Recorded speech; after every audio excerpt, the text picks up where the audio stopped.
Praise lord. Praise lord. దేవుని యొక్క పరిశుద్ధ నామమున కూడి వచ్చిన ప్రతి ఒక్కరికి వందనాలు తెలుపుకుంటూ, దేవుని యొక్క మాటలలో సత్యమును గ్రహిస్తూ దేవుని సన్నిధిలో మన జీవితాలను దేవునికి అప్పగించుకుందాం. టైము 11:25 అయినట్టుంది. మామూలుగా ఈ ఆరాధన ఎన్నింటికి? 9 గంటలకి. 9 నుంచి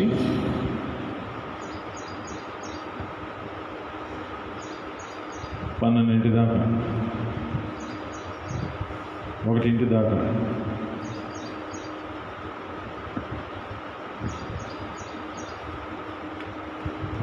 మామూలుగా అయితే 11 గంటలకి వాక్యం తీసుకోవాలి. కొంచెం టైం లేటుగా వచ్చింది. నేను ఓవర్గా వెళ్ళిపోతున్నానని, ఎక్స్ట్రా చదువుతున్నానని అయ్యి కాదు. ముందు వాక్యం చూసుకోండి.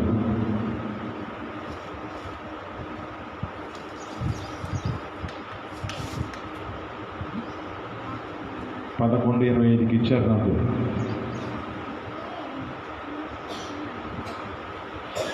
ఎన్నింటి దాకా చెప్పచ్చు?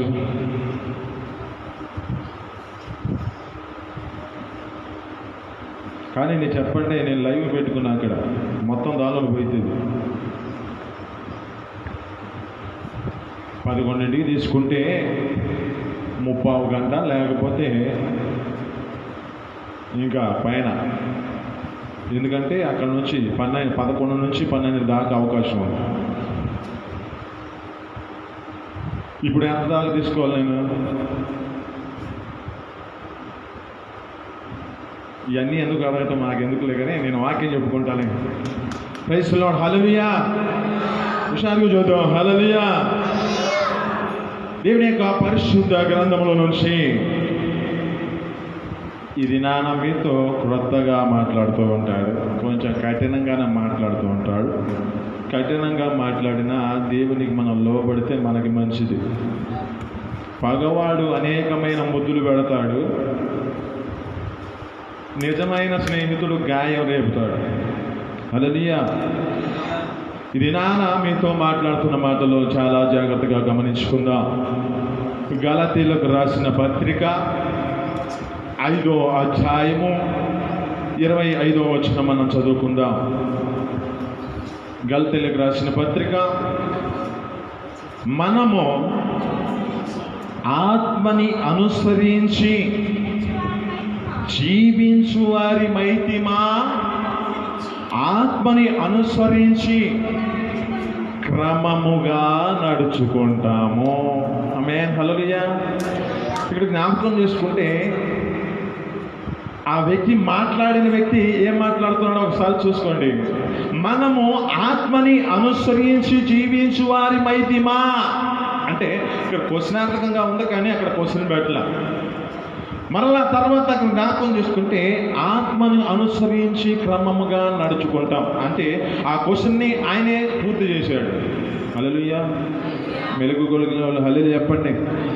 నిద్ర వస్తున్న వాళ్ళు హల్లెలూయా చెప్పండి. ఇక్కడ జ్ఞాపకం చేసుకుంటే లేఖనాలు బట్టి చదువుతున్నమాట, మనము ఆత్మని అనుసరించి జీవించు వారి మైతిమా, అయితే ఆత్మని అనుసరించి క్రమముగా నడుచుకుంటాం. ఆత్మని అనుసరించి క్రమమైన పద్ధతిలో నడుచుకుంటాం. ఎవరో ఈ యొక్క స్థితిని బట్టి క్రమంగా నడుచుకునే పరిస్థితి కనబడుతుంది.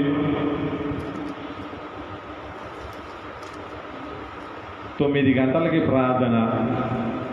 ప్రార్థన కూడా లేటుగానే మొదలుపెట్టింది. మన క్రమం ఏది? 9:21కి మొదలుపెట్టారు. ఇక్కడ జ్ఞాపకం చేసుకుంటే, ఆత్మని అనుసరించి జీవించు వారి మైతిమా, ఆత్మని అనుసరించి క్రమముగా నడుచుకుంటాం. క్రమమైనది లేకపోతే పరిస్థితి ఏమిటి? క్రమమైనది లేకపోతే ఏ పరిస్థితి కలుగుతుంది అంటే జ్ఞాపకం చేసుకుంటే మనకు తెలిసిన వాక్యాలు అన్నీ. అక్కడ అంటాడు, అయ్యా నీ నామాన మేము చేశాం, అనేక కార్యాలు చేశాం, నీ నామాన భాషలు మాట్లాడాం, నీ నామాన మేము అద్భుతాలు చేశాము. మనం కూడా అనుకున్నట్టు ఉండొచ్చు, అయ్యా నీ సన్నిధికి నేను ఈ వస్తువు తీసుకొచ్చాను, నీ సన్నిధిలో ఈ పరిచయం చేశా, నీ సన్నిధిలో ఇలాంటి వస్తువులన్నిటిని తీసుకొచ్చి నేనే పెట్టానయ్యా అని చెప్పుకుంటే సరిపోదు. ఆమె హల్లెలూయా. అక్కడ జ్ఞాపకం చేసుకుంటే ఏమంటాడు అక్కడ, మత్తయి సువార్త 7వ అధ్యాయం 21వ వచనం.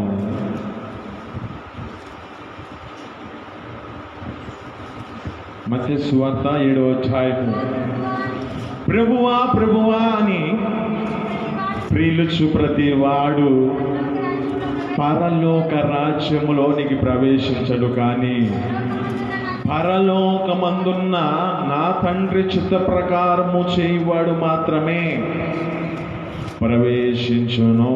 ఆమె హల్లెలూయా. ఇక్కడ జ్ఞాపకం చేసుకుంటే ప్రభువా ప్రభువా అని పిలుచు ప్రతి వాడు పరలోక రాజ్యంలోనికి ప్రవేశించడు, కానీ పరలోకమందున్న తండ్రి చిత్త ప్రకారం ఏమి చేయాలో, ఆ తండ్రి చిత్త ప్రకారం మన జీవితాలు ఏది నడిపించబడాలో అది నడిపించబడితేనే పరలోక రాజ్యంలోనికి ప్రవేశిస్తావు. తర్వాత చదువు 22వ వచనం.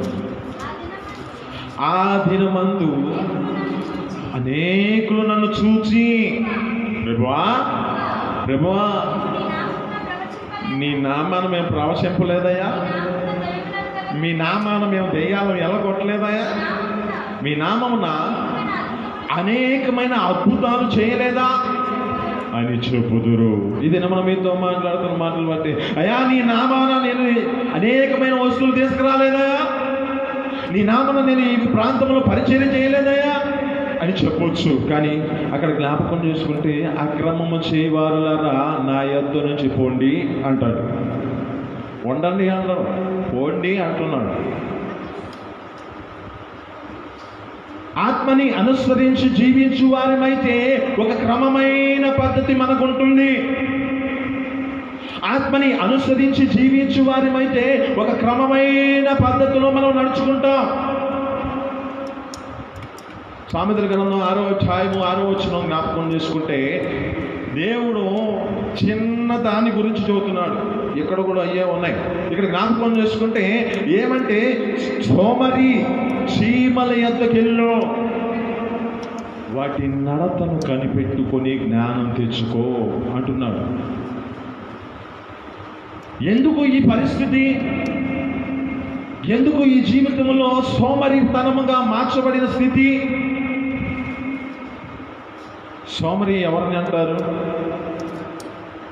బద్ధకంగా పనిచేసే వ్యక్తిని అంటారు. సోమరి ఎవరిని అంటారు? ఇప్పుడు ఒక పని చేయాలైతే ఆ పని తర్వాత చేస్తాలని వెనక్కి చేసుకునేవాడిని సోమరి అంటారు. సోమరి గురించి చాలా సామెతల గ్రంథంలో రాసిపెట్టాడు. ఏమని రాసిపెట్టాడంటే, ఆహారం తినడానికి కూడా చెయ్యి కూడా దగ్గర పోదంట. సోమరి యొక్క స్థితి, సోమరి యొక్క జీవితం. వినాలా మీతో మాట్లాడుతున్నమాట. సోమరి చీమల యొద్దకెళ్ళు, వాటి నడతనన్నిటినీ కనిపెట్టు, వాటి యొక్క జీవితాలలో ఏ విధంగా నడిపించబడతానేవో వాటి జీవితాలను నువ్వు వాటిని చూడు, వాటిని చూసి జ్ఞానం తెచ్చుకొనుము అంటున్నాడు. ఇంకా చదివితే,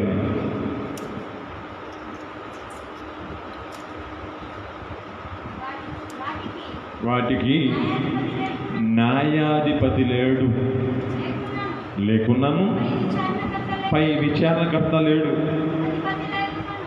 అధిపతి కూడా లేడు. అది వేసవి కాలములో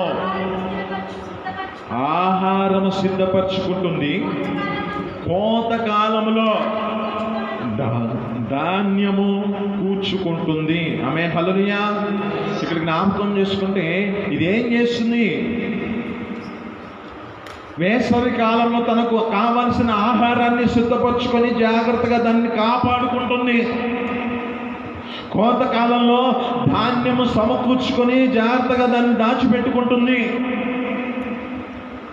వాటికి విచారణకర్త లేడు, పైన న్యాయాధిపతి లేడు, వాటిని నడిపించే అధిపతి కూడా లేడు. కానీ వాటి వాటి క్రమాల చొప్పున అవి చేసుకుంటూ ఉన్నాయి. ఆమేన్, హల్లెలూయా. ఒకసారి జ్ఞాపకం చేసుకుంటే, ఒక చీమ ఇలా వెళ్ళిపోయిందంటే అదే చీమ వెనకాల ఇంకో చీమ వెళ్తుంది, కానీ పక్కన వెళ్ళదు. ఎప్పుడైనా గమనించండి, ఒక చీమ వెంబడి చీమ మాత్రమే వెళ్తుంది. నేను ముందు వెళ్ళిపోతా, నేను వెళ్తా, నేను పక్కకి వెళ్ళిపోతా, నేను ఇటు వెళ్తా అని చెప్పి ఏది పక్కకి వెళ్ళిపోయే పరిస్థితి కాదు. చీమలో మనం నేర్చుకోవాల్సింది ఏమిటంటే, వీటిని ఒకటంబడి ఒకటి ఒక దారి మాదిరిగా ఒకే క్రమంలో నడుచుకుంటాయి. ఆమేన్, హల్లెలూయా. ఆత్మని అనుసరించి జీవించు వారి మైతిమా, ఆత్మని అనుసరించి క్రమముగా నడుచుకుంటాం. ఒక క్రమమైన పద్ధతి మనకున్నది, ఒక క్రమమైన నడిపింపు మనకున్నది. ఆ యొక్క నడిపింపులో మన జీవితాలను బట్టి మనము ఏ స్థితిలో నడిపించబడుతున్నాం, ఏ క్రమంలో మన జీవితాలను నడిపించుకుంటూ మన జీవితాలను సరి చేసుకునే విధంగా మార్చబడుతున్నాం.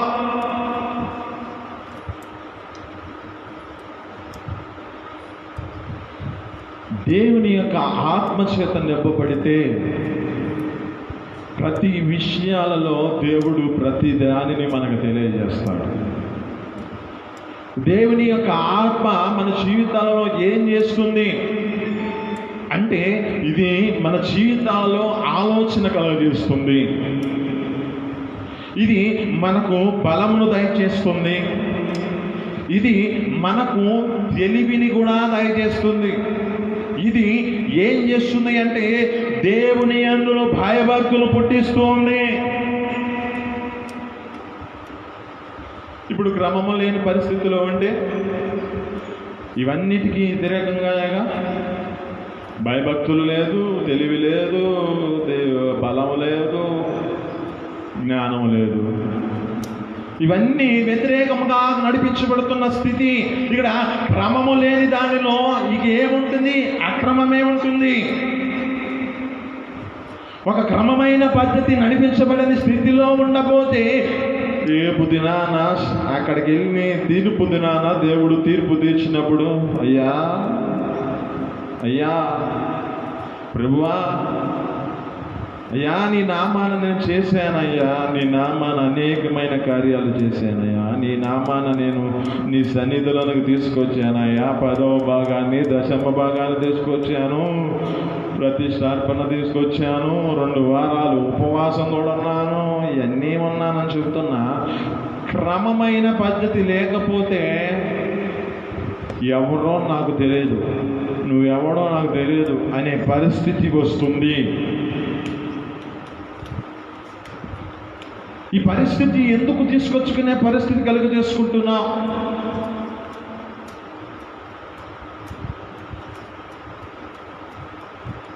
ఒక సినిమా థియేటర్ ఉంటుంది ఒక క్రమం, పలానా టయానికి. ఒక రైల్వే ఉద్యోగస్తుడికి ఉంటుంది పలానా టయానికి ఇది అని. ఒక బస్సు నడిపేవాడికి ఉండిద్ది పలానా టయానికి ఈ ప్రాంతానికి వెళ్ళాలని. వీటన్నిటికీ ఉన్న క్రమము. మనలో ఏది క్రమం? ఇది నా మీతో మాట్లాడుతున్న మాటలను బట్టి, ఆత్మని అనుసరించి జీవించు వారి మైతిమా క్రమముగా నడుచుకుంటాము. ఆత్మని అనుసరించి జీవించు వారి మైతే క్రమమైన పద్ధతిలో మన జీవితాలు నడిపించబడతాయి. ఇక ఈ ఆత్మ మనలో ప్రవేశించిందా? ఈ ఆత్మలో మనం ఆత్మానుసారంగా జీవించగలుగుతున్నామా? లేకపోతే ఇతర వాటిలో మన జీవితాలు జీవిస్తున్నామా? గలతీయులకు రాసిన పత్రిక 5వ అధ్యాయం 18వ వచనం, 5వ అధ్యాయము 18వ వచనం. గలతీయులకు రాసిన పత్రిక, మీరు ఆత్మచేత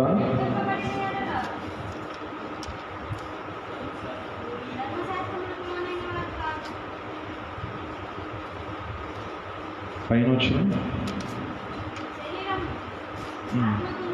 శరీరము ఆత్మకును, ఆత్మ శరీరమునకును విరోధముగా ఆపేక్షించుచున్నది. ఇది ఒకదానికి ఒకటి వ్యతిరేకముగా ఉన్నాయి. కనుక మీరు ఏది చేయ నిశ్చయితురో అది చేయకుండా ఉండరు, అది చేయకుండా ఉందురు. ఇక్కడ జ్ఞాపకం చేసుకుంటే చాలా జాగ్రత్తగా గమనిస్తే శరీరము ఆత్మకుని, ఆత్మ శరీరమునకు విరోధముగా ఆపేక్షిస్తూ ఉన్నాయి. అయితే వీటి మధ్యలో మన జీవితం ఉన్నది.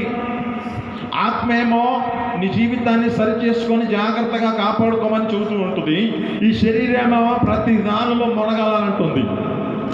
ఇక్కడ వీటి యొక్క స్థితిని బట్టి ఈ రెండు మన జీవితాలలో పనిచేస్తూ ఉన్నాయి. ఇక్కడ అంటున్నాడు రెండు వ్యతిరేకంగా ఉన్నాయి. ఈ రెండు వ్యతిరేకంగా ఉన్నా ఇక్కడ జ్ఞాపకం చేసుకుంటే మీరు ఏమి చేయ నిశ్చయించురో దానిని చదవండి. చేయకుందురు. ఇక్కడ ఏం చేయాలో అర్థం కావట్లా. ఏది చేయాలో నిశ్చయించుకుంటున్నో దాన్ని చేయకుండా ఉండాలంటే నీ జీవితంలో ఆత్మని అనుసరించి జీవించేవాడమైతే, ఈ ఆత్మలో నీ జీవితం నడిపించబడితే ఈ శరీర సంబంధమైన క్రియలన్నింటినీ చంపివేయగలుగుతావు. ఆమేన్, హల్లెలూయా. శరీర కార్యాలు, శరీర ఆలోచనలు, శరీర సంబంధమైనది మనిషిని కృంగదీసి అది మనుషులను పరలోక రాజ్యానికి తీసుకెళ్లకుండా అది ఒక నరకాన్ని తీసుకెళ్లే పరిస్థితి కలుగజేస్తుంది. గత 3 వారాల క్రితం నేను చెప్పిన ఆదివారం చెప్పిన ఒక మాటలో మత్తయి సువార్త 18వ అధ్యాయము 7వ వచనంలో ఉన్న మాటని, అభ్యంతరము వలన లోకానికి శ్రమ కలుగుతుంది. అభ్యంతరాలు రాక తప్పవు. కానీ ఏటి వలన ఇవి వస్తున్నాయో ఆ మనుషునికి శ్రమ. అంటే ఇక్కడ జ్ఞాపకం చేసుకుంటే అదే నాన్న మీతో మాట్లాడుతున్న మాటను బట్టి 3 విషయాలు మీకు చెప్పి ఉన్నాను. అక్కడ ఒకటి, నీ కన్ను నిన్ను అభ్యంతరపరుస్తుంది, నీ పాదం నిన్ను అభ్యంతరపరుస్తుంది, నీ చెయ్యి నిన్ను అభ్యంతరపరుస్తుంది. ఇక్కడ జ్ఞాపకం చేసుకుంటే శరీరము ఆత్మకుని, ఆత్మ శరీరమునకును విరోధముగా ఆపేక్షిస్తున్నాయి. నీలో శరీర క్రియలు జరిగించబడ్డాయంటే నీలో ఆత్మ పని చేయట్లేదని, నీలో ఆత్మను పనిచేస్తుంది అంటే, ఆత్మానుసారంగా నీ జీవితం నడిపించబడుతుందంటే ఈ శరీర క్రియలన్నిటినీ చంపివేసినట్టు. మీరు ఏది చేయ నిశ్చయించుకుంటురో దాన్ని నేను చేయకుండా చేయకుందురు అంటున్నాడు. ఆత్మని మన జీవితాలలో నడిపించబడితే ఈ ఆత్మ మన జీవితాలలో ఏం చేస్తుంది అంటే, యెషయా గ్రంథం 11వ అధ్యాయం 2వ వచనంలో మాట, మనుష్య జీవితంలో ఇది మన జీవితాలలో ప్రతి స్థితిని బట్టి చదువుకుంటే, యెహోవా ఆత్మ జ్ఞాన వివేకములకు ఆధారమగు ఆత్మ, ఆలోచన బలమునకు ఆధారమైన ఆత్మ, తెలివిని యెహోవా ఎడల భయభక్తులు పుట్టించు ఆత్మ, అది మీద నిలుచును. యెహోవా భయము అతనికి ఇంపైన సువాసనగా ఉండును. ఆమేన్, హల్లెలూయా. ఇంపైన సువాసనగా ఉంటుంది. ఇది ఇంపైన సువాసనగా ఉండాలంటే ఏం చేయబడాలంటే దేవుని ఆత్మని కలిగి ఉంటే, ఇది జ్ఞాన వివేకములకు ఆధారమైన ఆత్మ.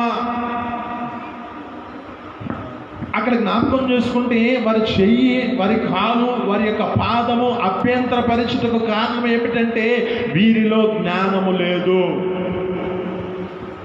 వీరిలో వివేచము లేదు. అక్కడ జ్ఞాపకం చేసుకుంటే ఏమంటాడంటే చూపులకు రమ్యమైనది, కన్నులకి అందమైనది. ఇవన్నీ చూస్తున్నారు కానీ వీరి జీవితాలలో శరీర సంబంధంగానే దాని మీద మనసు పెట్టేశారు. వీరి యొక్క జీవితాలలో ఆత్మానుసారంగా నడిపించబడితే జ్ఞానము వివేకమును ఆలోచిస్తూ దేవుడు ఎందుకు తినొద్దు అన్నాడులే, దీనిని మనం తినకుండా ఉంటేనే మంచిదిలే అని ఆలోచించే జ్ఞానము లేదు. ఈ ఆలోచన లేని పరిస్థితిని బట్టి వీరి క్రియలన్నిటినీ, వీరి స్థితిని బట్టి వీరి జీవితము శరీర సంబంధముగానే చనిపోయిన స్థితి కలుగుతుంది. ఒక శాపగ్రస్తమైన స్థితిలోనికి వెళ్ళిపోయారు. ఆ తోటలో నుంచి వెలివేయబడిన పరిస్థితి కలిగింది. వినాన మీతో మాట్లాడుతున్న మాటలలో మనము ఆత్మని అనుసరించి జీవించు వారి మైతిమా, ఆత్మని అనుసరించి జీవించి క్రమముగా నడుచుకుంటాము. మనకి ఉపదేశ క్రమం ఒకటి ఉంది. ఈ క్రమ పద్ధతిలో మనం నడిపించబడితేనే, అందుకే కదా అంటాడు ఒక మాట, నేనే మార్గం. అంటే ఈ మార్గాన్ని వెళితేనే పరలోక రాజ్యానికి వెళ్తాం. నేనే సత్యం అంటే ఈ సత్యములో నడిపించబడితేనే ఆ పరలోక రాజ్యానికి వెళ్తాం.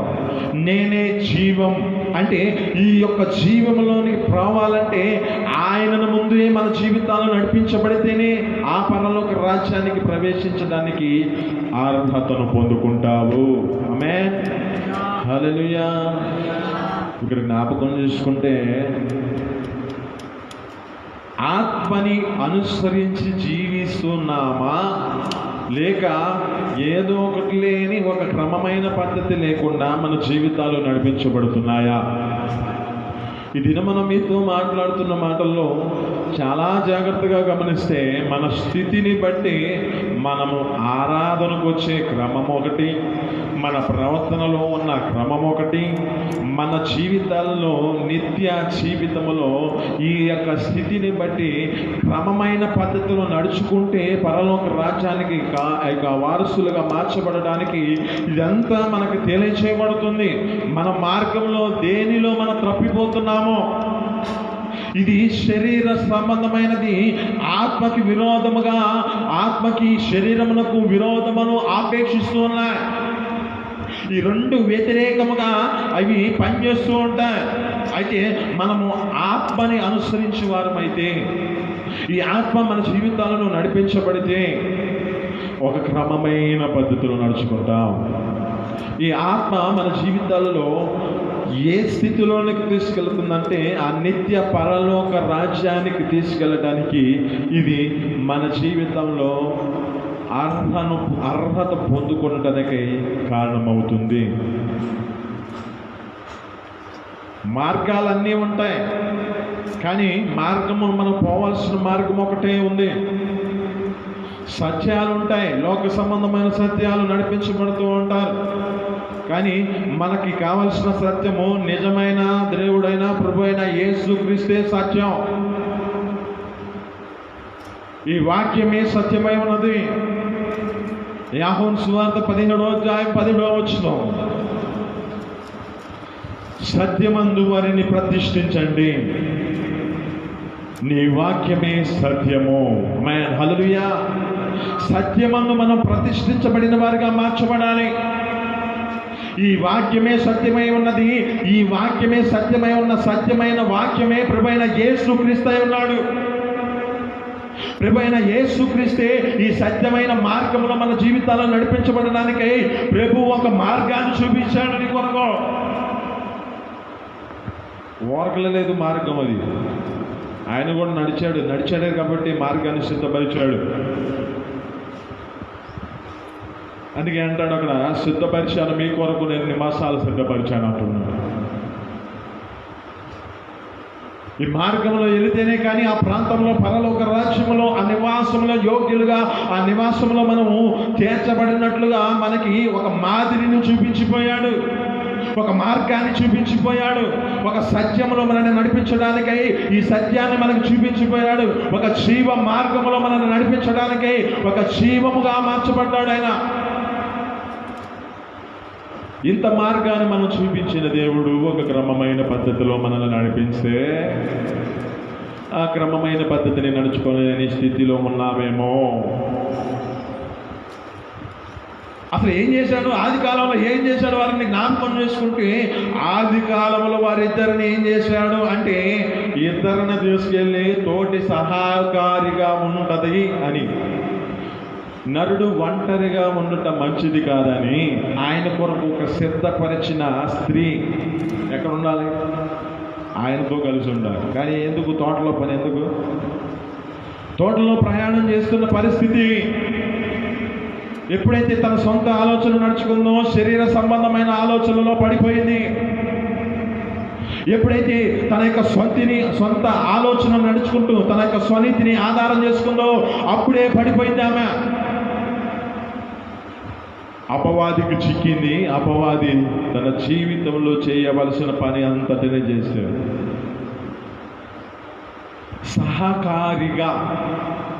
ఒక సహకారిగా తన పక్కనే ఉంటుందని ఆ వ్యక్తిని సిద్ధపరిచాడు దేవుడు. ఆది కాలంలో ఆదామును అవ్వని సిద్ధపరిచింది, ఈమె కొరకు సిద్ధపరిచి ఆమె జీవితం నడిపించబడుతుందని. కానీ వీరి జీవితాలలో ఏ స్థితిని బట్టి ఆ క్రమమైన పద్ధతి ఎప్పుడైతే విడిచిపెట్టిందో ఈమె యొక్క జీవితము పడిపోయిన స్థితి కనబడుతుంది. దేవుడిచ్చిన మహిమ స్వరూపం అది. ఆ స్వరూపమును ఎవరికి ఏ వ్యక్తికి ఇవ్వలేదు. కేవలం జ్ఞాపకం చేసుకుంటే ప్రతి మనిషిని, ప్రతి ఒక్క సృష్టిని ఆయన నోటి ద్వారా చేశాడు. కానీ తన చేతి ద్వారా చేసినది ఏదైనా ఉందంటే ఒక మనిషిని చేశాడు, ఒక నరుని చేశాడు. ఒక మట్టిని తీసుకొని ఒక బొమ్మను తన యొక్క స్వరూపంతో అక్కడ జ్ఞాపకం చేసుకుంటే ఏమంటాడంటే ఆదికాండము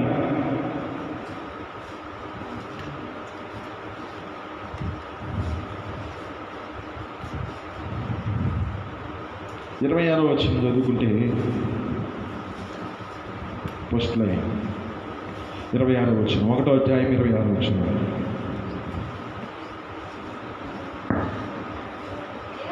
దేవుడు మన స్వరూపమందు మన పోలిక చొప్పున నరులను చేయుదము. ఆమేన్, హల్లెలూయా. ఇక్కడ ఏమంటున్నారంటే వీరు ముగ్గురు కలిసి ఎక్కడ ముగ్గురు ఏడన్నారు అంటారా? ముగ్గురు ఉన్నారు. 2వ వచనంలో పైన వచనంలో జ్ఞాపకం చేసుకుంటాం. 1వ అధ్యాయం 2వ వచనంలో ఉంటుంది, దేవుని ఆత్మ జలముల పైన అల్లాడుచున్నది. అంటే ఇక్కడ పరిశుద్ధాత్మ దేవుడున్నాడు, తండ్రి అయిన దేవుడున్నాడు, కుమారుడైన యేసుక్రీస్తు కూడా ఉన్నాడు. ఇక్కడ అనుకుంటున్నారు, ఆడేమంటున్నాడంటే దేవుడు అంటున్నాడు మన పోలికి చొప్పున నరులను చేద్దాం, మన స్వరూపమందు నరుని చేద్దాం అని వారు నిశ్చయించుకొని ఆ నరుని సిద్ధపరిచారు. తన యొక్క చేతి ద్వారా ప్రతిదీ సృష్టించబడని, అన్నీ ఏమో మాట ద్వారా సృష్టించబడని. ఈ మాట ద్వారా అనేకమైన వాటిని సృష్టించాడు. కానీ అన్నిటికీ అధికారిగా మాత్రము తన చేతి ద్వారా చేసిన వ్యక్తికే ఇచ్చాడు. 28వ వచనం, 1వ అధ్యాయం 28. దేవుడు వారిని ఆశీర్వదించెను, ఎట్లనగా ఫలించి అభివృద్ధి పొంది విస్తరించి భూమిని నిండించి దానిని లోపరుచుకోండి. ఇక చాలు. ఇక్కడ జ్ఞాపకం చేసుకుంటే ఇక్కడ అంటున్న మాటల్లో చాలా జాగ్రత్తగా గమనిస్తే, చేసుకున్న నరుడిని ఆశీర్వదించాడు దేవుడే. ఈ నరుడిని దేవుడు ఆశీర్వదించిన ఆశీర్వాదం జాగ్రత్తగా కాపాడుకుంటే బాగానే ఉండేది. కానీ వీరి జీవితాలలో ఎప్పుడైతే స్వంత ఆలోచన తీసుకొని తమ యొక్క స్వనీతిని ఆధారం చేసుకుంటూ శరీర సంబంధమైన ఆలోచనలను నడుచుకుంటూ ఆత్మానుసారంగా నడిపించబడుతున్నారు, ఆత్మని పక్కన పెట్టేసుకున్నారు. మహిమా స్వరూపం, అంత మహిమా స్వరూపము కలిగిన వ్యక్తి కానీ ఎందుకు ఈ పడిపోయిన స్థితి కలిగింది అంటే ఇతనిలో శరీరము ఆత్మకుని, ఆత్మ శరీరమునకు విరోధముగా ఆపేక్షించినట్లు వారి జీవితాలలో ఇది ఏం చేసిందంటే ఏ స్థితిలో నుంచి పడగొట్టడానికి ఇది కారణమైంది. మన జీవితాలు కూడా అదే పరిస్థితిలో నడిపించబడుతూ ఉండొచ్చు. యాకోబు రాసిన పత్రిక 1వ అధ్యాయం 6వ వచనం, 1వ అధ్యాయం 6వ వచనం.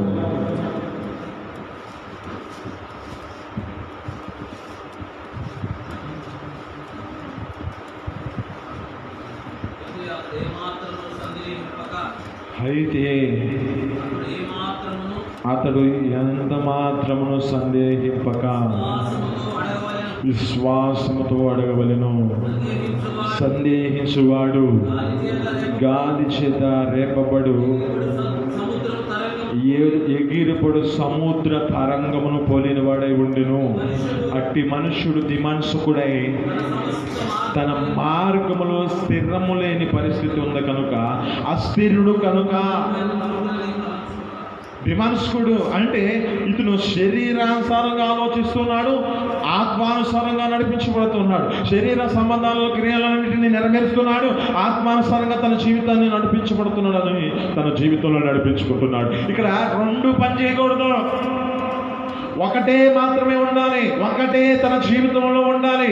దేవుడు నాకు ఇది ఆత్మను అనుగ్రహిస్తాడు, ఆత్మని అనుగ్రహిస్తాడు అని ఆలోచనతో ఆత్మసారంగా నడుచుకుంటేనే ఈ జీవితము ఆ పరలోక రాజ్యానికి చేర్చబడడానికి కారణమవుతుంది. అందుకే ప్రభు అని పిలుచు ప్రతి వాడు పరలోక రాజ్యంలోనికి ప్రవేశించడు, కానీ పరలోకమందున్న తండ్రి చిత్త ప్రకారం ఎవడైతే చేస్తున్నాడో వాడు మాత్రమే పరలోక రాజ్యానికి ప్రవేశిస్తాడు.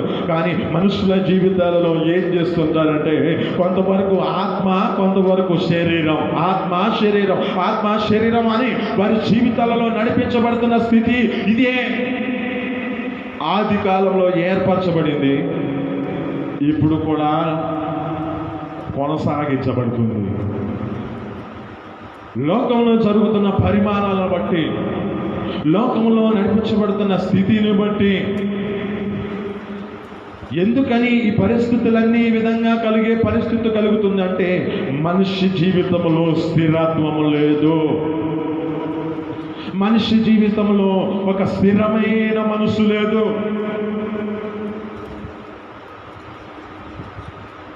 ఇస్తున్న విత్తనాలు ఏ విధంగా పడ్డాయి, ఒకటి జ్ఞాపకం చేసుకుని త్రోవ పక్కన పడింది, ఇంకా అక్కడక్కడ పడ్డాయి అన్నీ.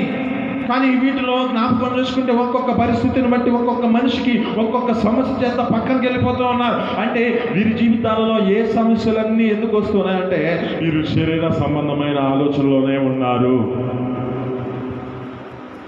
ఆ శరీర సంబంధమైన ఆలోచనలను నడిపించబడుతున్నారు కనుకనే ఇవన్నీ వారి మీదకి వచ్చినప్పుడు ఐహిక విచారాలు, వారి జీవితాల్లో ఏదైనా తన యొక్క మనసు, ధనం మీద మనసు లేక శరీర సంబంధమైన హృదయ ఆలోచనలన్నీ నెరవేర్చుకుంటూ తమ జీవితాలు నడిపించబడ్డాయి కనుకనే ఈ ఇత్తనము త్రోవ పక్కనను, మట్టిలోనూ, ముళ్ళ పొదలను పడుతుంది. అసలైన విత్తనము మంచి నేలన పడాలి. మంచి నేలన పడిన విత్తనమే 30 అంతలు, 60 అంతలు, 100 అంతలుగా ఫలిస్తుంది. మన జీవితాలు ఏ విధంగా ఉంటున్నాయి, ఏ స్థితిలో నడిపించబడుతున్నాయి? స్థిరమైన మనసు ఉందా? అస్థిరమైన మనసుతో కలిగి ఉంటున్నావా? ఇక్కడ అంటాడు పిలిపిలికి రాసిన పత్రిక 1వ అధ్యాయం 21వ వచనం అనుకుంటా.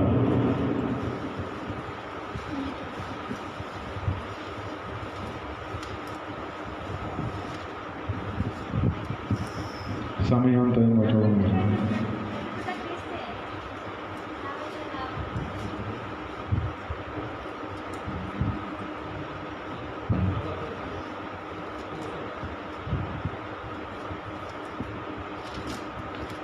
చదువు. నా మటుకైతే బ్రతుకుట క్రీస్తే, చావైతే లాభమే.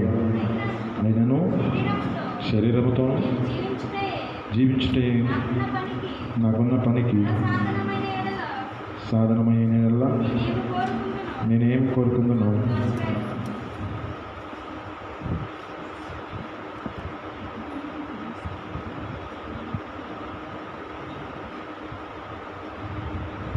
చదువు. రెండవ వచ్చింది 1వ అధ్యాయం 22వ వచ్చింది. అయినను శరీరముతో నేను జీవించుటే నాకున్న పనికి ఫలసాధనమైన ఎడల నేనేమి కోరుకుందునో నాకు తోచలేదు. ఈ రెండింటి మధ్యలో ఇరుకునబడి ఉన్నాను. నేను ఎడలికి పోయి క్రీస్తుతో ఉండవలనని నాకు ఆశ ఉన్నది, అది నాకు మరి మేలు. ఇక్కడ అపోస్తలుడైన పౌలు గారు అంటున్నారు, రొట్లుటనా నేను ఇరుకునబడి ఉన్నా, కానీ నేను క్రీస్తుని కలిగి నడుచుకుంటే, ఆయనతో నా జీవితం నడిపించబడితే నాకు మేలు అంటున్నాడు. అంటే మనిషి జీవితంలో ఈ రెండింటిని వారి జీవితంలో ఏలుబడి చేస్తున్న పరిస్థితి కనబడుతుంది. కానీ మనము ఒకటి దానిని మనము ఎంచుకోవాలి. ఇది ఆత్మానుసారంగా మన జీవితాలు నడిపించబడితేనే ఈ నిత్య పరలోకంలో నడిపించబడతాం. ఈ క్రమమైన పద్ధతిలో నడుచుకుంటేనే రేపటి దినమున ఆయన సన్నిధిలో ఒక నివాసాన్ని సిద్ధపరుస్తాడు. తీర్పు తీర్చే దినమున ఎవరో నేను ఎరగనంటే పరిస్థితి వేరుగా ఉంటుంది. కానీ ఆయన తీర్పు తీర్చిన దినమున నీవు బాగానే నడుచుకున్నావు, నీకు ఈ నివాసం సిద్ధపరిచాను. యాకోబు సువార్త 14వ అధ్యాయం 2వ వచనం. యాకోబు సువార్త 14వ అధ్యాయం 2వ వచనం. మొదటి వచనం కూడా చదవండి. మీ హృదయములను కలవరపడనీయకుడి.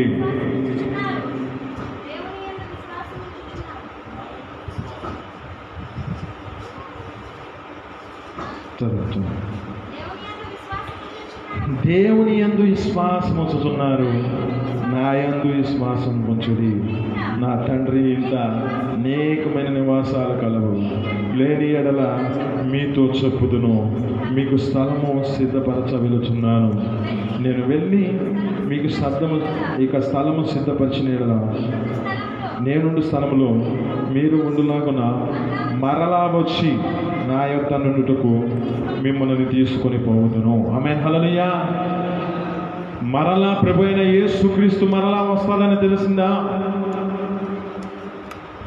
ఇక్కడ అంటున్న మాటలో మీరు దేవుని యందు విశ్వాసం ఉంచారు, నా యందు కూడా మీరు విశ్వాసం ఉంచండి. నా తండ్రి ఇంట అనేకమైన నివాసాలు ఉన్నాయి, వాటి కొరకు నేను వెళుతూ ఉన్నాను. నేను ఆ ప్రాంతంలో సిద్ధపరచడానికి వెళుతున్నాను. ఆ యొక్క ప్రాంతాల్లో సిద్ధపరిచి, అయితే మీరు కూడా ఒక సిద్ధపాటును కలిగి ఉండండి. నేను వెళ్ళి ఆ ప్రాంతంలో స్థలాలన్నిటిని సిద్ధపరచుకొని వాటన్నిటిలో మరలా వచ్చి మిమ్మల్ని కూడా నేను తీసుకెళ్తాను. ఎక్కడుంది ఈ మాట? ఒక పెళ్లి కుమారుడిగా వస్తున్నాడు ప్రభువైన యేసుక్రీస్తు. మత్తయి సువార్త 25వ అధ్యాయం మొదటి వచనంలో చదువుకుంటే అక్కడ అంటాడు, పరలోక రాజ్యము, ఫస్ట్ వచనం, తమ దీవిటీలను పట్టుకొని పెళ్లి కుమారుని ఎదుర్కొన్నట్టుకు 10 మంది కన్యకలను పోలి ఉన్నది. వీరిలో 5 బుద్ధి లేనివాడు, 5 బుద్ధి కలిగిన వారు. ఇక్కడ జ్ఞాపకం చేసుకుంటే, ఇక్కడ తెలిసిన మాటలే కాబట్టి ఇక్కడ జ్ఞాపకం చేసుకుంటే ఏమంటాడంటే, ఇక్కడ మనకు కావలసిన మాట, ఆయన నేను వెళ్ళి సిద్ధపరుస్తున్న స్థలములో మీరు కూడా ఉండులాగునా, నేను మరలా వచ్చి మిమ్మల్ని తీసుకెళ్తాను. అంటే ఈ తీసుకెళ్లే సమయంలో మన జీవితాలు ఏం చేయాలంటే సిద్ధపాటు కలిగి ఉండాలి. ఒక క్రమమైన పద్ధతిలో మనం నడిపించబడాలి. ఈ క్రమమైన పద్ధతిలో నడిపించబడితేనే రేపుటి దినమున మరలా ఆయన వచ్చిన దినమున ఆయనతో కూడా తీసుకెళ్ళడానికి కారణమవుతుంది. ఇక్కడ ఏమిటి క్రమం? పిలువబడ్డారు, 10 మంది కన్యకలు కనబడుతున్నారు, దేవుని సన్నిధికి నడిపించబడుతున్నారు, బాగానే ఉంది. కానీ ఇక్కడ జ్ఞాపకం చేసుకుంటే 5 ఇది యొక్క స్థితిని బట్టి సిద్ధెలలో నూనె తీసుకెళ్ళాల, దివిటీల వరకే మాత్రమే ఉన్నాయి. సిద్ధెలలో నూనె లేని వారేమో మరలా పక్కకు బయటికి వెళ్ళే పరిస్థితి వచ్చింది. ఆ దినమునే ఆ సమయమునే దేవుడు వస్తూ ఉన్నాడు, పెళ్లి కుమారుడుగా వస్తూ ఉన్నాడు ప్రభు అయిన యేసుక్రీస్తు. ఆయన వచ్చి వారిని తీసుకొని ఆ ప్రాంతంలో స్థలానికి తీసుకెళ్తూ ఉన్నాడు. ఆ సమయంలో మన జీవితాలు సిద్ధపాటు లేని పరిస్థితిలో ఉంటే, మన జీవితాలలో ఆ సిద్ధలలో నూనె లేకపోతే, దివిటీల వరకే మన కరెంటు మన యొక్క జీవితాలలో ఆ దివిటీల వరకే మన నూనెను సిద్ధపరచుకుంటే, ఈ సిద్ధపాటును ఈ నూనె సాదృశ్యం ఏమిటంటే ఆత్మ. ఇది పరిశుద్ధ ఆత్మకు సాదృశ్యముగా ఉన్నది. ఈ ఆత్మానుసారంగా మన జీవితాలు నడిపించబడుతూ, ఈ ఆత్మానుసారంగా మన జీవితాలు వెలుగుతూనే ఉండాలి, ఇది ప్రకాశిస్తూనే ఉండాలి. ఆయన మన ఎదుట ఎప్పుడైతే ఈ పెళ్లి కుమారుడుగా ఎదురు వస్తున్నాడో అప్పుడు ఆయనని ఎదుర్కొనటానికి సిద్ధపాటు కలిగి, ఏ దినమును వచ్చినా ఏ క్షణమును వచ్చినా ఒకే సిద్ధపాటుతో దేవుని ఎదుటికి వెళ్ళిపోవాలి. ఆరిపోయే స్థితి నీది ఉందా? నీ దివిటికి ఆరిపోతుందా? నీ దివిటి ఆరిపోతే నీ జీవితంలో నీ స్థితిని బట్టి నువ్వు ఎడవబడిన వాళ్ళ పరిస్థితి వస్తుంది. అక్కడ కూడా ఒక మాట అంటాడు, అదే మాట అంటాడు, నేను మిమ్మల్ని ఎన్నడూ ఎరగను. ఆ మాట చదవండి చివరిలో 8, 9.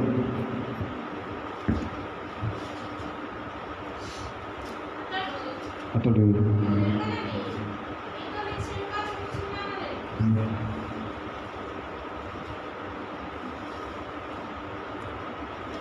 11వ వచనం,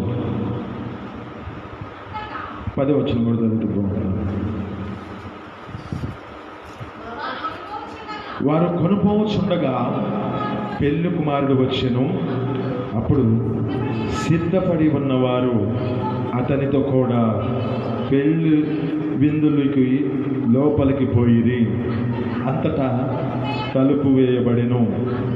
ఆ తర్వాత తక్కిన కన్యకలు వచ్చి, అయ్యా అయ్యా మాకు తలుపు తీయండి అయ్యా అని అడగగా, అతడు మిమ్మల్ని నేనెరుగనని మీతో నిశ్చయముగా చెప్పుచున్నాను, నేను ఆ దినమైనను గడి అయినను మీకు తెలియదు కనుక మెలకువ కలిగి సిద్ధపాటు కలిగి ఉండండి. ఆమేన్, హల్లెలూయా. ఇక్కడ జ్ఞాపకం చేసుకుంటే మన దేవుడు ఏ దినమున ఏ శ్రమణ ఈ ప్రభువైన యేసుక్రీస్తు వస్తాడో తెలియదు కదా. కనుక నీలో ఈ యొక్క పరిశుద్ధ ఆత్మచేతను ఆత్మానుసారంగా జీవించగలిగితే, ఈ ఆత్మను ఆర్పివేయకుండా, ఈ ఆత్మని నీ జీవితంలో ఏ ప్రాంతంలో నువ్వు కృంగిపోయిన స్థితిలో నీ జీవితాలు ఏ పడిపోయే స్థితిలోనికి నువ్వు తీసుకెళ్లకుండా దానిని జాగ్రత్తగా కాపాడుకుంటూ, దానిని నీవు జాగ్రత్తగా నడిపించుకుంటూ ఆ ఆత్మను నువ్వు ఆర్పకుడే అంటున్నాడు. అందుకే ఒకసారి అంటాడు, ఆత్మని ఆర్పడకూడదు ఏంది? ఈ ఆత్మ మన జీవితాలలో ఇక్కడ జ్ఞాపకం చేసుకుంటే ఈ కన్యకల దగ్గర ఉన్న దివిటీలలో ఉన్న ఒక నూనెకు సాదృశ్యమో. ఈ నూనె ఎప్పుడైతే ఆరిపోతుందో, ఈ యొక్క నూనె ఎప్పుడైతే అయిపోతుందో ఈ దీపము ఆరిపోయే పరిస్థితి కలుగుతుంది. కనుక ఈ నూనె పరిశుద్ధ ఆత్మకు నీ యొక్క జీవితంలో సాదృశ్యమైనది. ఈ ఆత్మలో నీ జీవితము, ఈ నూనె నీ జీవితంలో ఎప్పుడూ ఉండాలి. వారి సిద్ధలలో నూనె ఎందుకు తీసుకొచ్చుకున్నారంటే వీరి జీవితము సిద్ధపాటు. దివిటీలలో ఉంటే సరిపోదు, నీ హృదయంలో ఉంటే సరిపోదు, భక్తి బయటికి కూడా ఉండాలి. ఆమేన్, హల్లెలూయా. ఈ దివిటీలలో నీ జీవితం కొంచెం వరకే ఉంటే, ఇది దివిటీలలో ఉన్నంత మాత్రాన ఇది కొంతవరకే పనిచేస్తుంది. ఇది శ్రమలలో కృంగిపోతుంది. ఇది వర్షం వస్తే వాన వస్తే ఆరిపోతుంది. ఈ పరిస్థితి ఎందుకు? నీకు కలిగిన ఈ సిద్ధలలో నూనెతో, అంటే ఈ పరిశుద్ధ ఆత్మానుసారంగా నీ జీవితాలను నడిపించుకుంటే రేపుడు దినమున, ఆయన వచ్చిన దినమున, ఒక పెళ్లి కుమారుడిగా ఎదుర్కొనబోతున్న దినమున ఆయన ఎదురుకు నువ్వు కూడా ఒక బుద్ధి కలిగిన ఒక పెళ్లి కుమార్తెగా నువ్వు సిద్ధపాటు కలిగి ఆయనతో పాటు తీసుకొని పోతావు. తలుపు వేయబడుతుంది. ఆమేన్. అప్పుడు నీతో ఏం మాట్లాడుగా, నీకు సిద్ధపరిచిన స్థలంలోనికి దేవుడు తీసుకెళ్తాడు. ఈ మాటలు మీ వినికిడిలో దీవించి ఫలించునుగాక. ఆమేన్.